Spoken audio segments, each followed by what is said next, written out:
பயமில்லையே, எனக்கு மரண பயமில்லையே. ஜெயம் எடுத்தார் இயேசு, ஜெயம் எடுத்தார். மரணமே உன் கூரங்கே, பாதாளமே ஜெயம் எங்கே. அப்போ உனக்கு மரணம் இல்லை. ஆண்டவர் சொன்னார், என்னை விசுவாசிக்கிறவன் உயிரோடு இருந்து, என்ன இருந்து. நான் இப்போ சபைக்கு என்ன பேசணும்? உயிரோடு நீ இருந்து சாவ மாட்ட. இல்லையா சொல்லுங்க. நான் உயிரோடு இருந்து சாக மாட்டேன், நான் பிழைப்பேன். அல்லேலூயா. அவரை விசுவாசிக்கிறதுனால நான் பிழைப்பேன். அதனால் எனக்கு அவர் என்ன கொடுத்தாரு? உயிரை கொடுத்தார்.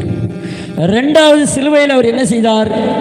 சாத்தானை வெற்றி சிறந்தார். சாவுக்கு அதிபதியானவனை வெற்றி சிறந்தனால நான் உயிரோடு.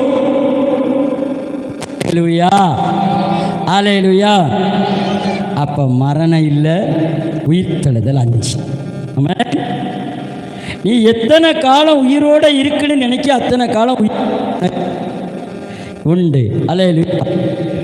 அதான் ஆண்டவர் சொன்னார், என்னை விசுவாசிக்கிறவன் மரித்தாலும் பிழைப்பான். என்னை விசுவாசிக்கிறவன் உயிரோடு இருந்தாலும் மறியாமலும் பிழைப்பான். 2 விஷயம் இருக்க. சிலுவையில் இயேசு இதைத்தான் செஞ்சார் என்பதை கிருபையாக இருக்கு. என்னவா இருக்கு?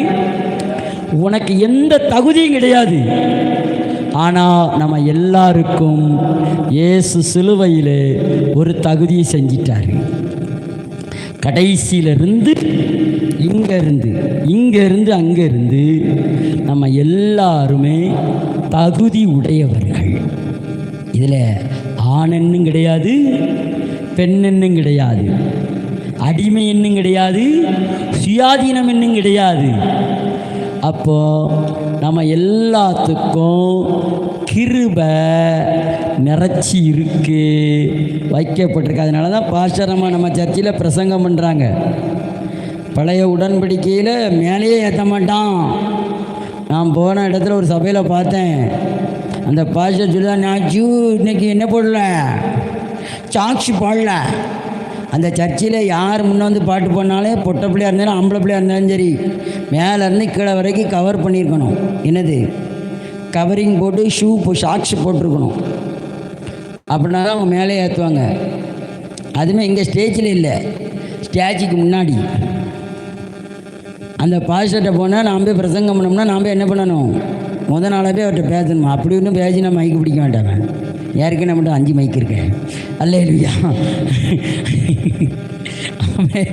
அல்லேலூயா. அதெல்லாம் நம்ம தேவையில்லையே.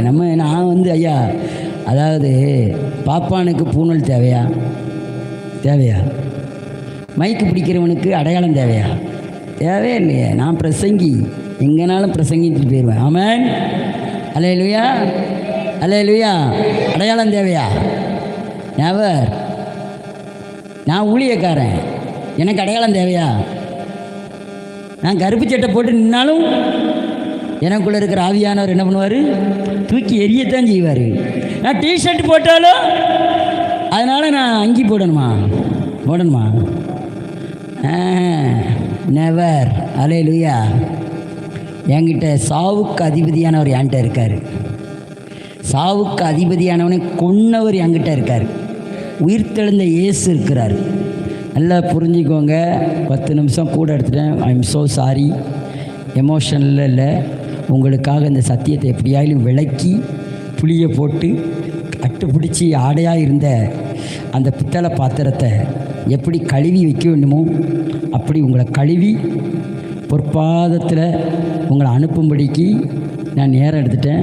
பாஸ்டரம்மா பிரசங்கம் பண்ணும்போதே ஒரு பாயிண்டில் முடிச்சிருந்தேன், 2 பாயிண்டில் முடிச்சிருந்தேன். இந்த பாஸ்டர் என்ன சொல்லுவாரோ, இந்த பாஸ்டர் என்ன சொல்ல போகிறாரோ, சிதா முடித்து விட்டேன் அப்படின்னு அவர்கள் முடித்தார்கள். ஆகவே நானும் என்னுடைய நேரத்தை முடித்து விடுகிறேன். எல்லாருக்கும் விளங்கிட்டா? சத்தியம் விளங்கிட்டா? இன்னும் விளங்கலையா?